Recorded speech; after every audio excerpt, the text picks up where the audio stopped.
minha primeira vez aconteceu bem tarde, sabe? Eu falo tarde por essa mania que a sociedade tem de querer impor qual é a hora certa de acontecer as coisas na vida da pessoa. Mas enfim, eu já tava com 20 anos e ainda era virgem. E as minhas amigas me enchiam muito o saco por isso, porque elas não sabiam o real motivo. Eu já tinha namorado, sabe? Então esse não era o problema. O problema é que desde criança eu tinha pavor em sentir dor. E eu só pensava nisso, que para eu ter a minha primeira vez, eu tinha que sentir dor. E era simplesmente isso que me impedia de acontecer. A minha mãe fala que esse problema na minha vida foi tão grave que quando eu era criança, eu me privava de brincar, sabe? Eu era uma criança que eu não corria, eu não pulava, eu não subia nas coisas, porque eu morria de medo de me machucar. E aí já tava com 3 anos que a gente tava namorando e o meu namorado começou a questionar, né, do porquê eu não queria ficar com ele. E aí eu fui e contei tudo pra ele, que na verdade eu tinha vontade sim, o problema não era esse. E contei que eu tinha meio que um bloqueio de sentir dor, eu não sabia lidar com a dor, sabe? E ele na hora até fingiu que compreendeu, mas eu vi que no fundo ele não entendeu. E eu sei que para quem não tem nenhum tipo de fobia, deve sim ser difícil, né, entender o tanto que isso é grave, o tanto que isso bloqueia assim a gente de fazer as coisas.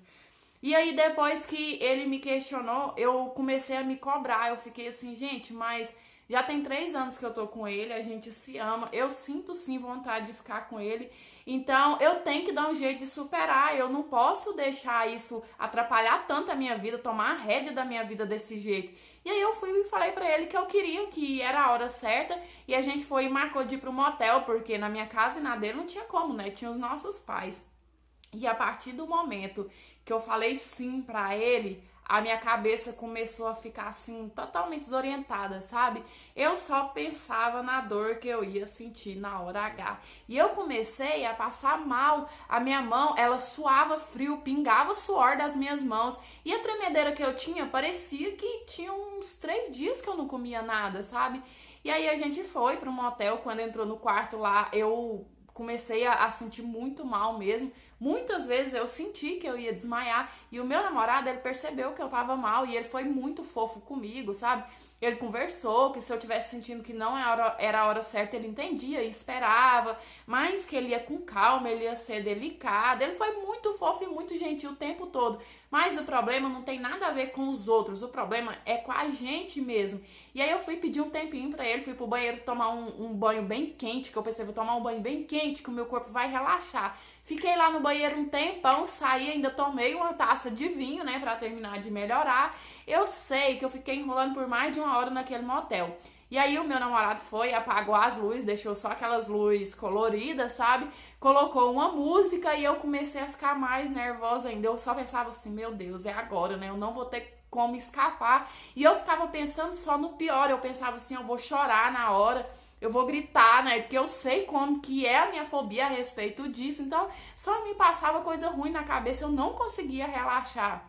E quando ele começou a me beijar, é uma coisa tão psicológica, porque assim, quando a gente se beijava no dia a dia normal, sem estar com intenção nenhuma, eu conseguia curtir o beijo dele, eu conseguia só curtir aquele momento, mas naquele dia, naquela hora, eu não tava conseguindo, sabe? Até o beijo dele tava me incomodando, era como se eu tivesse sendo preparada para ir pra forca, era isso que eu tava sentindo.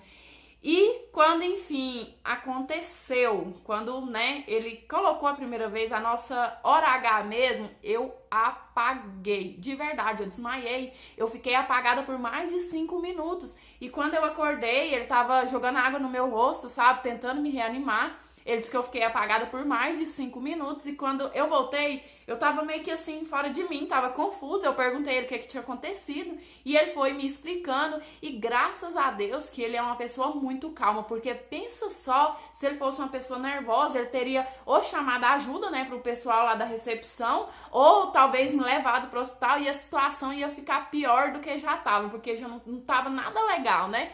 E aí, quando eu voltei em si totalmente, eu comecei a chorar, porque me bateu uma culpa tão grande de ter estragado a nossa primeira vez, porque também era a primeira vez dele. E tinha 3 anos que a gente tava esperando aquele momento, sabe? Então eu só chorava, chorava.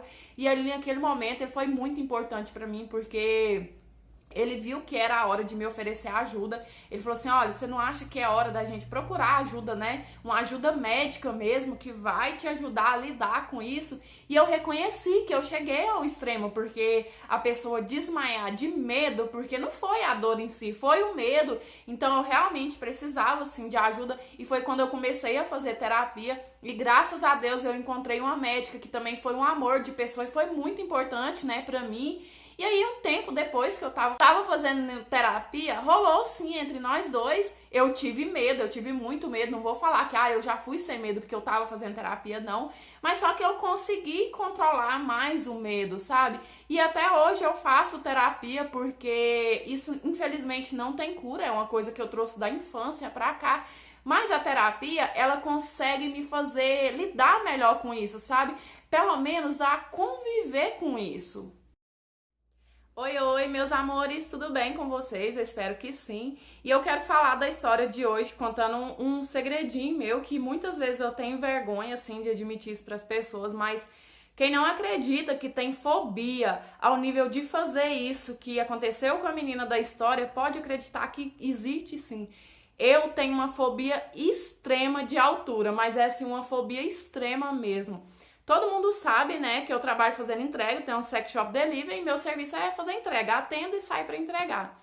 E eu tenho muita cliente que trabalha no shopping aqui, e o shopping ele é 3 andares, né, tem piso 1, 2 e 3. Tem muita cliente que trabalha lá. E quando eu recebo um pedido que é lá no shopping, sem mentira nenhuma, eu falta um pouco chorar, falta um pouco falar que eu não quero vender pra lá. Já chegou vez de eu preferir entregar na casa da cliente, que era muito mais longe, do que entregar no shopping, porque no shopping ou eu preciso subir de escada, né? A escada mesmo, porque aquela escada rolante eu não subo, Deus me livre, eu sinto tonteira assim só de chegar perto dela, ou eu tinha que ir pelo elevador, no elevador eu até vou, porque é mais fechado, eu não vejo a altura, então eu consigo lidar melhor. Ainda assim eu tenho medo, mas eu consigo lidar melhor, né? E aí, durante essa pandemia, a escada, né, que eu subo, que é andando, tava interditada e o elevador também, só tava tendo escada rolante e eu não sabia. Recebi uma ligação para ir fazer um pedido lá e fui. Quando eu cheguei, que eu me deparei com essa situação, eu fiquei desesperada. O que que eu ia fazer, né? E aí eu pensei se eu voltava para trás, o que que eu fazia. E foi aí que eu decidi tomar coragem e falar mesmo a verdade. Liguei para minha cliente e falei assim, ó, eu tô aqui, né, no térreo, porque o dela era o último andar, mas o negócio é o seguinte, eu tenho fobia de altura e eu não consigo subir aí, né, e o elevador não tá podendo funcionar por causa da pandemia. E aí ela veio e pegou, né, e falou que não tinha problema e tal, mas tipo assim, eu quis contar só pra vocês terem uma ideia que é uma coisa real, sim, gente. O meu marido, ele ainda até brinca assim comigo, como que você vai fazer quando você ficar uma youtuber bem famosa e tiver que viajar de avião? Mas, tipo assim, é uma coisa que atrapalha, sim, muita coisa na vida da gente.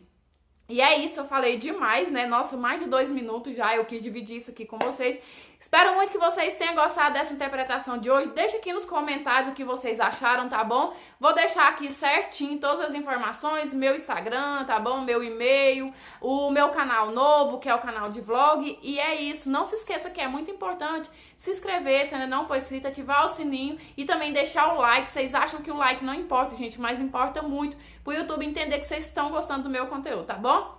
Beijão, fica com Deus, fique em paz, até os próximos, tchau!